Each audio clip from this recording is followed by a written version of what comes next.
Welcome to taste of Thekkady. ഞാനൊരു തേക്കടിക്കാരി. ഞങ്ങളുടെ ഇന്നത്തെ യാത്ര നേരെ തേക്കടി ഇടുക്കിക്ക് പോവാണ്. അപ്പോൾ പോകുന്ന വഴിക്കത്തെ ആ മഞ്ഞ് കണ്ടോ? നിങ്ങൾ കണ്ടോ? ശരിക്കും നമ്മളുടേതാ കാശ്മീര്, പുഞ്ച് ആ മേഖലയിലൊക്കെ പോയ പോലെ തോന്നുന്നില്ലേ? കണ്ടോ? ആ അടിവാരത്ത് കാണുന്നത് ആ മഞ്ഞാണ്, ആ കട്ട പിടിച്ച് കിടക്കുന്നത്. എന്തൊരു ഭംഗിയല്ലേ! ഈ കാഴ്ചകളൊക്കെ കാണണമെങ്കിൽ ഇടുക്കിക്ക് തന്നെ പോണം. ഞങ്ങളുടെ തേക്കടിക്ക് തന്നെ പോണം. കണ്ടോ എന്തൊരു രസമാണ്. അപ്പം ഞങ്ങൾ അങ്ങനെ ഇന്ന് ഇടുക്കിക്ക് പോവാണ്. അപ്പോൾ പോകുന്ന വഴിക്കുള്ള കാഴ്ചകൾ നിങ്ങളെയും കൂടെ കാണിച്ചു തരാമെന്ന് വിചാരിച്ചു. മഴയും മഞ്ഞും കുളിരും, ആഹാ വേറൊരു വൈബ്. ഈ ഏപ്രിൽ മാസത്തിലും ഇങ്ങനെ മഞ്ഞ് പടർന്ന് അലസമായിട്ട് ഒഴുകി നടക്കുന്ന കാണാനും ചെറു ചാറ്റമഴയിൽ ഒന്ന് നനയാനും അത് തണുപ്പ് കാരണം ഇങ്ങനെ ഒന്ന് ചൂളി പിടിച്ച് നിൽക്കാനും ഒക്കെ തോന്നണമെങ്കിൽ എന്ത് ചെയ്യണം? നേരെ ഇടുക്കിക്ക് തന്നെ പോകണം അല്ലേ? ഞങ്ങളുടെ സ്വന്തം ഇടുക്കിക്ക്. ഈ കാഴ്ചകൾ കണ്ടോ? കാട്ടു സൂര്യകാന്തിപ്പൂകൾ ഇങ്ങനെ അതിരിട്ട ആ മലയടിവാരങ്ങളും എല്ലാം കാണണമെങ്കിൽ പിന്നെന്താ, ചിത്രം വരച്ച പോലെയുള്ള തേയിലത്തോട്ടങ്ങൾ കണ്ടോ? അങ്ങനെ കണ്ട് കണ്ട് ഞങ്ങൾ വീട്ടിലെത്തി പിറ്റേ ദിവസമാണ് ഞങ്ങൾ അടുത്ത ട്രിപ്പ് പ്ലാൻ ചെയ്തത്. അടുത്ത ട്രിപ്പ് ഞങ്ങൾ എങ്ങോട്ടാ പോയെന്നറിയാവോ? ഞങ്ങൾ ഇന്ന് രാവിലെ തന്നെ വീട്ടിൽ ബ്രേക്ക്ഫാസ്റ്റും കഴിച്ച് ഇറങ്ങി. എങ്ങോട്ടാണെന്നറിയോ? ജീപ്പിലാണ് കേട്ടോ യാത്ര. ഞങ്ങൾ പോകുന്നത് കാൽവരി മൗണ്ട് എന്നൊരു സ്ഥലമുണ്ട്. അവിടെ ചെന്ന് കഴിഞ്ഞാലേ പറയാൻ പറ്റുള്ളൂ എന്നാ പറഞ്ഞ് അതിൻ്റെ ഭംഗി. അപ്പോൾ പോകുന്ന വഴിക്ക് ജീപ്പിലായതുകൊണ്ട് അതിൻ്റെ ആ ഒരു ഇതാണ് ഇങ്ങനെ നീണ്ടു നിൽക്കുന്നത് കാണുന്നത്. പോകുന്ന വഴിക്കുള്ള കാഴ്ചകൾ പറഞ്ഞാൽ ഇത് ഇടുക്കിയുടെ സ്വന്തം കാഴ്ചകൾ. ഇടുക്കിക്ക് പകരം വെക്കാനില്ലാത്ത സൗന്ദര്യം. ഇത് ഈ റോഡൊക്കെ ഇങ്ങനെ പോകുന്ന കണ്ട എന്താ വിചാരിക്കണ്ടേ? സ്വിറ്റ്സർലൻഡിലോട്ടൊക്കെ പോകുന്ന പോലെ ഇരിക്കുന്നില്ലേ? അതന്നെ, അത്രയും ഭംഗിയാണ് നമ്മുടെ ഇടുക്കി. അല്ല, എവിടോട്ട് തിരിഞ്ഞൊന്ന് നോക്കിയാലും അവിടെയെല്ലാം പൂത്ത മരങ്ങൾ മാത്രം. കവി പാടിയിട്ടില്ലേ? ആ കവിത പോലെ തന്നെയാണ്. എവിടെ നോക്കിയാലും പൂക്കളാണ്, ചെമ്പരത്തി വേലികളും ഒക്കെ ആയിട്ട്. ഇതെന്താണെന്നറിയോ? ഇടുക്കിയിലെ ഏറ്റവും വലിയ വീട്. നിങ്ങളൊക്കെ ന്യൂസിലൊക്കെ കണ്ടിട്ടുണ്ടാവും. ബിനോയ് വർഗീസ് വാലുമ്മലിൻ്റെ വീടാണിത്. ഈ വീടിൻ്റെ ഹൗസ് വാമിങ്ങിൻ്റെ ടൈമിലൊക്കെ എല്ലാവർക്കും കയറി കാണാനൊക്കെ ഉള്ള അവസരം ഉണ്ടായിരുന്നു. പക്ഷേ ഇപ്പോൾ സെക്യൂരിറ്റി പറഞ്ഞു ഇവിടെ ആരുമില്ല, അവിടെ കയറി കാണാൻ ബുദ്ധിമുട്ടാണെന്ന് പറഞ്ഞു. അപ്പോൾ ഞങ്ങൾ പുറത്തുനിന്നുള്ളൊരു ഫോട്ടോസും വീഡിയോ എടുത്ത് ഞാനങ്ങ് പോയി. അപ്പോൾ നിങ്ങൾ യൂട്യൂബിൽ അടിച്ചു നോക്കിയാൽ കാണാം, ഇടുക്കി ജില്ലയിലെ ഏറ്റവും വലിയ വീട്. ഇടുക്കി വള്ളക്കടവിലാണ് ഈ വീട്. ആ കാഴ്ചയും കണ്ട് ഞങ്ങൾ കട്ടപ്പന വഴി നേരെ കാൽവരി മൗണ്ട്. ഇത് കാമാക്ഷി ഗ്രാമപഞ്ചായത്തിൽപ്പെട്ട സ്ഥലമാണ് കാൽവരി മൗണ്ട്. ഇവിടുന്ന് ഏകദേശം ഒരു 800 മീറ്ററോളം ഉയരത്തിലാണ് കാൽവരി മൗണ്ട് എന്ന് പറയുന്ന ആ സ്വപ്നം, ആ സ്വർഗം സ്ഥിതി ചെയ്യുന്നത്. അപ്പം നമുക്ക് നേരെ വണ്ടി അങ്ങോട്ടേക്ക് വിടാം. റോഡ് വലിയ കുഴപ്പമൊന്നുമില്ല, പക്ഷെ മുന്നോട്ട് പോകുന്തോറും കോൺക്രീറ്റ് റോഡുകളാണ്. റോഡിന് വലിയ വീതിയൊന്നുമില്ല, നോർമൽ വീതിയേ ഉള്ളൂ. അപ്പം മുകളിൽ നിന്നൊക്കെ വണ്ടികൾ ഇറങ്ങി വരുന്നുണ്ട്. പോകുന്ന വഴിക്ക് തേയിലത്തോട്ടം കണ്ടോ? തേയിലത്തോട്ടത്തിൻ്റെ ഭംഗി ഒരു രക്ഷയില്ലല്ലേ? അപ്പം നമ്മൾ നേരെ ഇതുണ്ടോ, Kerala tourist wild life department, ഇതാണ് നമ്മളുടെ അവിടെ എൻട്രൻസ് ആണ്. അവിടെ എത്തി. ഇതാണ് കാൽവരി മൗണ്ട്. അവിടെ നമ്മൾക്കൊരു ഫീസുണ്ട്. വണ്ടി പാർക്ക് ചെയ്യുന്നതിന് ഫീസുണ്ട്, പിന്നെ നമ്മൾക്ക് ഉള്ളിലോട്ട് കയറുന്നതിന് ഫീസുണ്ട്. ചെറിയൊരു എമൗണ്ട് അതൊക്കെ കൊടുത്ത് ഞങ്ങൾ കയറി. അപ്പം മുളങ്കൂട്ടം ആണ്, മഞ്ഞ മുളങ്കൂട്ടങ്ങൾ ഇങ്ങനെ സംഗീതം പൊഴിക്കുന്ന ഇതും കേട്ട് അങ്ങോട്ട് ചെന്നപ്പോഴാണ് അത് കാണുന്നത്. ഭൂമിയിൽ ഒരു സ്വർഗമുണ്ടെങ്കിൽ അതിതാണ്. കണ്ടോ? ഏതോ ഒരു ചിത്രകാരൻ തൻ്റെ ക്യാൻവാസിൽ വരച്ച ഒരു പെയിൻറ്റിങ് പോലെ, ഒരു വലിയ മുഴുനീള ചിത്രം പോലെ. എന്താ പറയണ്ടേ? ഇടുക്കി റിസർവോയറിൻ്റെ ചുറ്റുമുള്ള മലകളും വനങ്ങളും എല്ലാം കൂടി ഒറ്റ ഫ്രെയിമിൽ കാണുന്ന ഒരു കാഴ്ച എന്ന് പറഞ്ഞ് അത്യപൂർവം അല്ലേ? ഇവിടെ നിന്നിട്ട് ഫോട്ടോ എത്ര എടുത്തിട്ടും മതിയാവുന്നില്ല ശരിക്കും. എങ്ങോട്ട് നോക്കിയാലും സൗന്ദര്യം തുളുമ്പുന്ന കാഴ്ചകൾ മാത്രം.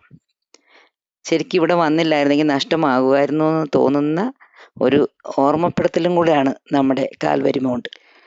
ശരിക്കും ഇവിടെ കാണാൻ പറ്റുന്ന സമയം എന്ന് പറഞ്ഞാൽ രാവിലെയും വൈകുന്നേരമാണ്. അല്ലാത്ത സമയത്ത് നല്ല വെയിലാണ് കേട്ടോ. കാരണം അങ്ങനെ അവിടെ ഇവിടെയൊക്കെ ചെറിയ ചെറിയ കുടിലുകളുണ്ട്. വെയിലത്തോ ഒന്ന് മഴ ചാറിയാലോ നമുക്ക് ഓടിക്കേറി നിൽക്കാൻ പറ്റും. എന്നാലും അതിനൊരു പരിധിയില്ലേ. ചെറിയ ചെറിയ കുടിലുകളാണ്. ആ തുരുത്തൊക്കെ കണ്ടോ? ആ തുരുത്തിൻ്റെ അവിടെ നിന്ന് ഇങ്ങനെ കണ്ടോ മണ്ണ് ഒഴുകി പോകുന്നത് കണ്ടോ? അത് ഞാൻ പറഞ്ഞേ, ഇവിടെയായിട്ട് നമുക്ക് താഴത്തേക്ക് ഇറങ്ങാം കേട്ടോ, പക്ഷെ ഞങ്ങൾ ഇറങ്ങിയില്ല. പൊടിയാണല്ലേ. ഇടുക്കി ജില്ലയിൽ ജനിച്ചു എന്ന അഭിമാനത്തോടെ അഹങ്കാരത്തോടെ പറയാം. എങ്ങോട്ട് എന്താ പറയുക, വർണ്ണിക്കാൻ വാക്കുകളില്ലാത്ത ഇടുക്കിയുടെ സ്വന്തം സൗന്ദര്യം. കാൽവരി മൗണ്ട് ഒരു പെയിൻറ്റിങ് പോലെ നീണ്ടു നിവർന്നങ്ങനെ കിടക്കുകയാണ്. ഇതെൻ്റെ ഫ്രണ്ട് ജയകുമാറാണ് സജസ്റ്റ് ചെയ്തത് നമുക്കിവിടെ പോകാമെന്ന്. അങ്ങനെയാണ് ഞങ്ങളവിടെ പോയത് കേട്ടോ.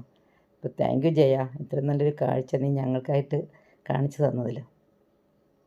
കാരണം ഞാൻ പോയിട്ടില്ലായിരുന്നു ഇതിനു മുമ്പേ, അപ്പോൾ അങ്ങനെ പോയതാണ്. ഈ ചെടി കണ്ടോ നിങ്ങൾ? ഇതെന്നാണെന്നറിയോ? ഇത് ഞങ്ങൾ ഇടുക്കിക്കാർ പറയുന്നത് തൊരട്ടിക്കാന്ന് പറയും, തൊരട്ടിപ്പഴം എന്ന് പറയും. അതിൽ ചെറിയ ചെറിയ മുത്തുമണികൾ പോലത്തെ കായുണ്ടാവും. അത് പഴുത്ത് കഴിഞ്ഞിട്ട് ക്രീം കളറാണ്, ശരിക്കും മുത്തിൻ്റെ കളറാണ്. അത് കഴിക്കാൻ സൂപ്പറാണ് കേട്ടോ. അതും ഞാൻ വർഷങ്ങൾക്ക് മുമ്പേ കഴിച്ചതായിരുന്നു. അപ്പോൾ ഇവിടെ ചെന്നപ്പോൾ ഞങ്ങൾക്കായിട്ട് അതിൽ കുറച്ച് പഴങ്ങളുണ്ടായിരുന്നു. ഇതാണ് ഞങ്ങൾ കൂട്ടുകാർ. ഇത് എൻ്റെ ചേച്ചിയുണ്ട്, നാത്തൂനുണ്ട്, എൻ്റെ ഫ്രണ്ട് ജയൻ്റെ വൈഫുണ്ട്, ഞങ്ങളെല്ലാവരും ഉണ്ട്. പിന്നെ ഞങ്ങൾ കൂട്ടുകാർ കൂടെ തന്നെ ഞങ്ങൾ 6 പേരാണ്, ഒറ്റ സുഹൃത്തുക്കൾ. അതിൽ 3 പേർക്ക് എത്താൻ പറ്റിയില്ല. ഞങ്ങൾ ബാക്കി 3 പേരാണ് പോയത്. അപ്പോൾ കണ്ടോ, തിരിച്ചിറങ്ങി പോരുകയാണ്. ഞങ്ങൾ കാഴ്ചകളെല്ലാം കണ്ട് മതി മറന്ന് ഇങ്ങനെ വരുമ്പോൾ അടുത്തത് കാണുന്നത് ഇവിടെ കണ്ടോ, മെലസ്റ്റോമ വർണ്ണ വസന്തം തീർത്തിരിക്കുകയാണ്.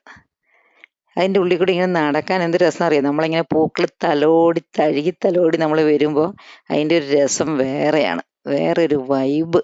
ഇപ്പോഴത്തെ ഭാഷയിൽ പറഞ്ഞാൽ വേറൊരു വൈബ്, വേറൊരു ലെവൽ അല്ലേ. ഇതിൻ്റെ ഒരു കമ്പ് പിടിച്ച് കേട്ടാൽ നമ്മൾ എത്ര മാത്രം കഷ്ടപ്പെടുന്നുണ്ട്. അത് ഇടുക്കിക്ക് സ്വന്തം. അവിടെ ചുമ്മാ ഒരു ചെടി വലിച്ചെറിഞ്ഞാൽ മതി, അതവിടെ പൂത്തുലയും. അതാണ് ഇടുക്കിയുടെ രഹസ്യം. ഇടുക്കിയുടെ മഞ്ഞും ഇടുക്കിയുടെ കുളിർകാറ്റും ഇടുക്കിയുടെ സൗന്ദര്യവും എല്ലാം ഇടുക്കിക്ക് സ്വന്തം. അപ്പോൾ ഈ മെലസ്റ്റോമ എനിക്കിങ്ങനെ എടുക്കാൻ പറ്റുന്നില്ല, നല്ല ഹൈറ്റിലുണ്ടായിരുന്നു. അപ്പോൾ എന്നോട് ജയൻ പറഞ്ഞു, നീ ക്യാമറ ഞാൻ എടുത്തു തരാം. എന്നിട്ട് അവനാണ് ബാക്കി എടുത്തത് കേട്ടോ. അതുകൊണ്ടാണ് അത് ശരിക്ക് കിട്ടിയത്. അവൻ നല്ല ഹൈറ്റുണ്ടേ. അപ്പം അങ്ങനെ ഞങ്ങൾ ആ സൗന്ദര്യമെല്ലാം ആസ്വദിച്ച് അവിടുന്ന് കണ്ട് മെല്ലെ ഇറങ്ങുകയാണ്. തിരിച്ചിനി ഞങ്ങൾ അടുത്ത് പോകുന്നത് എങ്ങോട്ടാണെന്ന് അറിയാവോ? അടുത്തത് പോകുന്നത് ഇടുക്കി ഡാം കാണാൻ വേണ്ടിയിട്ടാണ്. അപ്പോൾ ഇവിടെ ഞങ്ങൾ കുറച്ച് നേരം നിന്ന്, നല്ല വെയിലുണ്ടായിരുന്നു. ഞങ്ങൾ ഏകദേശം ഒരു 11 മണി കഴിഞ്ഞപ്പോഴാണ് അവിടെ എത്തിയത്. അതേപോലെ രാവിലെയും വൈകുന്നേരം ചെല്ലുന്നതായിരിക്കും ഏറ്റവും ബെസ്റ്റ്. പിന്നെ ചെറിയ മഴക്കാലത്ത് ചെന്നാൽ മൂടൽമഞ്ഞൊക്കെ നല്ല അടിപൊളിയായിട്ട് കാണാം. അതുപോലെ നല്ല കിണ്ണം കാച്ചിയ കാലാവസ്ഥയായിരിക്കും ഒരു ഓഗസ്റ്റ് സെപ്റ്റംബറിൽ പോയി കഴിഞ്ഞാൽ. അവിടുത്തെ കാഴ്ചകളും കണ്ട് തിരിച്ചിറങ്ങുകയാണ്. ഇറങ്ങി വരുന്ന വഴിക്ക് ഒരു കപ്പലിൻ്റെ ഒരു മോഡൽ അവിടെ ഉണ്ടാക്കി വെച്ചിട്ടുണ്ട്. അതിൻ്റെ ഉള്ളിൽ കയറാൻ കാണാം എന്നൊക്കെ പറഞ്ഞു. ചെറിയൊരു ബോട്ടിംഗ് ഒക്കെ ഉണ്ടെന്ന് പറഞ്ഞു. പക്ഷെ അവിടെ കഴുത്തറപ്പെന്ന് ഫീസ് എന്നാണ് തോന്നുന്നു കേട്ടു. അപ്പം ഞങ്ങൾ വിട്ടുപോന്നു. അവിടുന്ന് തിരിച്ചിങ്ങോട്ട് വരുന്ന വഴിക്ക് ചെറുതോണിയിൽ നിന്നിട്ട് കാണുന്ന വ്യൂ ആണ്. നമ്മുടെ ചെറുതോണി ഡാമാണ് കാണുന്നത്. കണ്ടോ, ദൂരെ കണ്ടോ? അങ്ങനെ ഇടുക്കിയിലേക്കുള്ള ചില പോയിന്റുകളിൽ നിൽക്കുമ്പോൾ നമുക്ക് ഡാമിൻ്റെ ഓരോ വ്യൂ കാണാൻ പറ്റും. അത് പണ്ട് തൊട്ട് അതിലൂടെ പോകുമ്പോൾ നമുക്ക് ഭയങ്കര രസമായിട്ടുള്ളൊരു കാഴ്ചയാണത്. ഇടുക്കി ഡാം സന്ദർശിക്കാനാണ് അടുത്തത് ഞങ്ങൾ പോകുന്നത്. പോകുന്ന വഴിക്കത്തേക്ക് പടുകൂറ്റം പാറകളും, ആ ചെറുതോണി പാലം ഉണ്ടായിരുന്നില്ല ചപ്പാത്ത്, നിങ്ങൾക്ക് ഓർമ്മയുണ്ടോ? പ്രളയത്തിൽ തകർന്നടിഞ്ഞു പോയത്. അതിൻ്റെ ഇപ്പുറത്തായിട്ട് വലിയ പാലം നിർമ്മിച്ചിട്ടുണ്ട്. അതിലൂടെ വരുമ്പോൾ കാണുന്ന ഒരു കടയാണിത്. ഇവിടെയെല്ലാം പ്രകൃതിദത്തമായ കാര്യങ്ങളാണ്, സ്പൈസസ് ആണ്. അപ്പോൾ അവിടെ കയറി നല്ല ഉണക്ക കപ്പയൊക്കെ ഉണ്ടെന്ന് പറഞ്ഞു. അപ്പോൾ അതൊക്കെ അവരൊക്കെ വാങ്ങി, തേനും ഉണക്ക കപ്പയും എല്ലാം വാങ്ങിച്ച്. ഇത് ഭയങ്കര ഫേമസ് ആയ ഒരു കടയാണ് പോലും, പണ്ട് തൊട്ടേ ഉള്ളതാണ്. അപ്പം അങ്ങനെ അതെല്ലാം വാങ്ങി, അരിപ്പൊടി അങ്ങനെ പൊടി വർഗ്ഗങ്ങളും എല്ലാം ഉണ്ട്. വാങ്ങിയിട്ട് ഞങ്ങൾ അവിടെ നിന്ന് പോന്നു. പോന്നിട്ട് വേറെ ഒരു സ്ഥലത്ത്, വേറൊരു പോയിന്റിൽ നിന്ന് വീണ്ടും കാണുന്നുണ്ട് ചെറുതോണി ഡാമിൻ്റെ ഷട്ടറും കാര്യങ്ങളൊക്കെ ഉണ്ടോ. നല്ല ഭംഗിയില്ലേ കാണാൻ വേണ്ടി. അതേപോലെ പല സ്ഥലത്തു നിന്ന് നമുക്കിത് കണ്ണിന് വിരുന്നൊരുക്കുന്നുണ്ട് ഈ ഡാമിൻ്റെ ഓരോ ഭാഗങ്ങളും. കാഴ്ചയിൽ ഉടനീളം കാണുന്ന ഇടുക്കിയുടെ ആ സൗന്ദര്യം. അങ്ങനെ പോകുമ്പോൾ വീണ്ടും കാണുന്നുണ്ട് ഡാമിൻ്റെ ഒരു പോർഷൻ അവിടെ കാണുന്നുണ്ട്. പിന്നെ കാണുന്നത് ഡാമിലേക്കൊക്കെ വെള്ളത്തിൻ്റെ ആവശ്യത്തിന് വേണ്ടി കൊണ്ടിട്ടിരിക്കുന്നതാണെന്ന് തോന്നുന്നു പൈപ്പുകൾ. പിന്നെ ഇതാണ് ഇടുക്കി മെഡിക്കൽ കോളേജ്. അതിൻ്റെ സൈഡിൽ കൂടെയാണ് നമ്മൾ പോകുന്നത്, ഇടുക്കി മെഡിക്കൽ കോളേജിൻ്റെ. അങ്ങനെ മെഡിക്കൽ കോളേജൊക്കെ കഴിഞ്ഞ് മുന്നോട്ട് പോയി ഇപ്പോൾ ഇടുക്കി ഡാമിൻ്റെ പ്രവേശന എൻട്രൻസിൻ്റെ അവിടെ എത്തിയിട്ടുണ്ട്. ഇഷ്ടം പോലെ ജനങ്ങളുണ്ട്. അവിടെ ചെന്ന് കഴിഞ്ഞ് നമ്മൾക്ക് ക്യാഷ് ടിക്കറ്റ് ഉണ്ട്, പക്ഷേ ക്യാഷ് കൊടുത്തെടുക്കാൻ പറ്റില്ല. അവരുടെ സൈറ്റ് ഡൗൺലോഡ് ചെയ്ത് ഇൻസ്റ്റാൾ ചെയ്ത് അതിൽ കയറി വേണം നമുക്ക് ടിക്കറ്റ് എടുക്കാൻ. ഇല്ലെങ്കിൽ നമ്മൾ നേരത്തെ അത് ഓൺലൈനായിട്ട് എടുത്തിരിക്കണം. ആ ദൂരെ കാണുന്ന കണ്ടോ, അതാണ് ഇടുക്കി ഡാം കേട്ടോ. ഇടുക്കി ഡാം എന്ന് നമ്മൾ പറയുമ്പോഴെങ്കിലും 3 ഡാമുകൾ 3 അണക്കെട്ടുകൾ ചേർന്നുള്ള ഇടുക്കി ജലാശയമാണിത്. അതായത് നമ്മുടെ സംസ്ഥാനത്തെ ഏറ്റവും വലിയ ഊർജ്ജ സ്രോതസ്. 2 മലകൾക്കിടയിലാണ് കുറുവൻമലയ്ക്കും കുറത്തിമലയും ഈ അണക്കെട്ട് നിർമ്മിച്ചിരിക്കുന്നത്. സ്കൂൾ തലം മുതൽ നമ്മളിതിനെക്കുറിച്ച് ഒത്തിരി പഠിച്ചിട്ടുണ്ടല്ലേ. പക്ഷേങ്കിൽ നമ്മൾ കേട്ട കാഴ്ചയെക്കാട്ടിലും കണ്ടറിയണമെന്നാണ്. അങ്ങനെയാണ് ഇടുക്കി ഡാം കാണാനായിട്ട് ഈ ജനങ്ങൾ അത്രയും വരുന്നത്. ഞങ്ങളവിടെ പോയി കണ്ട് തിരിച്ചു പോരുകയാണ്. ഇപ്പം നിങ്ങൾ വിചാരിക്കുക ഇവർ ഇത്ര പെട്ടെന്ന് ഡാം കണ്ട് തിരിച്ചു പോകുന്നു, എവിടെ ഞങ്ങളെ ഡാം കാണിച്ചില്ലല്ലോ എന്ന് വിചാരിക്കും അല്ലേ. അതാണ് ഞങ്ങൾക്കും പറ്റിയത്. അവിടെ ചെന്നപ്പോൾ ഞങ്ങൾക്ക് 8ൻ്റെ പണി കിട്ടി. ഞങ്ങൾക്കെന്നല്ല എല്ലാവർക്കും. ഇപ്പോൾ അതാണ് ഇടുക്കി ഡാം കാണാൻ പോകുമ്പോൾ നമ്മൾക്ക് മൊബൈൽ ഫോൺ ഉപയോഗിക്കാൻ പാടില്ല, പിന്നെ സ്മാർട്ട് വാച്ച് ഉപയോഗിക്കാൻ പാടില്ല, ബാഗ് ഒന്നും ഉപയോഗിക്കാൻ പാടില്ല. അതൊക്കെ അവിടെ വെച്ചിട്ട് വേണം നമ്മൾ പോകാൻ വേണ്ടി. നമ്മളുടെ വണ്ടിയിൽ തന്നെ സൂക്ഷിച്ചിട്ട് വേണം ഇടുക്കി ഡാം കാണാൻ വേണ്ടിയിട്ട്. അവരുടെ ആ ബങ്കി കാറില്ലേ, ആ കാറിലാണ് നമ്മളെ കൊണ്ടുപോകുന്നതും ഡാമിൻ്റെ 3 സ്ഥലത്ത് നമ്മളെ നിർത്തി കാണിച്ചു തരും. അവിടുന്ന് ഇങ്ങോട്ട് ഇറങ്ങി വരുമ്പം കാണുന്നതാണ് ചെമ്പൻ കൊലുമ്പൻ്റെ സമാധി. ഇടുക്കി ഡാമിനുള്ള ആ സ്ഥലം, ആ 2 മലകളുടെയും ഇടയിൽ കൂടെ ഒഴുകി വരുന്ന പെരിയാർ നദി അന്നത്തെ സായിപ്പിന് കാണിച്ചു കൊടുത്തത് ഈ കൊലുമ്പൻ എന്ന ആദിവാസിയാണ്. ആ കൊലുമ്പൻ്റെ സമാധിയും പ്രതിമയാണ്. ഇവിടെ വിളക്കൊക്കെ കത്തിക്കുന്നുണ്ട്. ഇപ്പോഴും ആദിവാസികൾ വന്ന് വിളക്കൊക്കെ കത്തിക്കുന്നുണ്ട്. എല്ലാവരും അത് പറഞ്ഞാൽ കൊലുമ്പനെ ഒരു ദൈവത്തിന് അവർ തുല്യമായിട്ടാണ് കരുതുന്നത്. ആ കൊലുമ്പൻ ഇല്ലായിരുന്നെങ്കിൽ ഇന്ന് ഈ ഇത്രയും വലിയ ഡാമും ഈ ജലസ്രോതസ്സും നമുക്ക് സംസ്ഥാനത്തെ ഏറ്റവും വലിയ വൈദ്യുതി ഉൽപ്പാദന കേന്ദ്രവും ഉണ്ടാവുകയില്ലായിരുന്നു. ഒരു സെക്കൻഡ് മൗനമായി നമുക്കും പ്രാർത്ഥിക്കാം. ഇടുക്കി ഡാമിന് സുരക്ഷാ ഭീഷണി ഉള്ളത് കൊണ്ട് അവിടേക്ക് ഒരു കാര്യങ്ങളും കൊണ്ടുപോകാൻ പറ്റില്ല, ഒരു ഫോട്ടോ പോലും നമുക്ക് എടുക്കാൻ പറ്റില്ല. അതുകൊണ്ട് ഞങ്ങൾക്ക് വിഷമമുണ്ട്. എങ്കിലും നമ്മുടെ ഡാമിൻ്റെ സുരക്ഷയാണല്ലോ മുഖ്യം എന്ന് വിചാരിച്ചിട്ട് പോയി കണ്ട് തിരിച്ചു പോരുകയാണ്. ഒരുപാട് നല്ല കാഴ്ചകൾ കണ്ട സന്തോഷത്തോടെ ഞങ്ങൾ തിരിച്ചു പോരുകയാണ്. വീണ്ടും മറ്റൊരു വീഡിയോയുമായിട്ട് ഞാൻ വരുന്നതായിരിക്കും. എൻ്റെ ബാക്കിയുണ്ട്, വരുന്നതായിരിക്കും. അതുവരെ എല്ലാവർക്കും bye bye. Thank you for watching. Please support.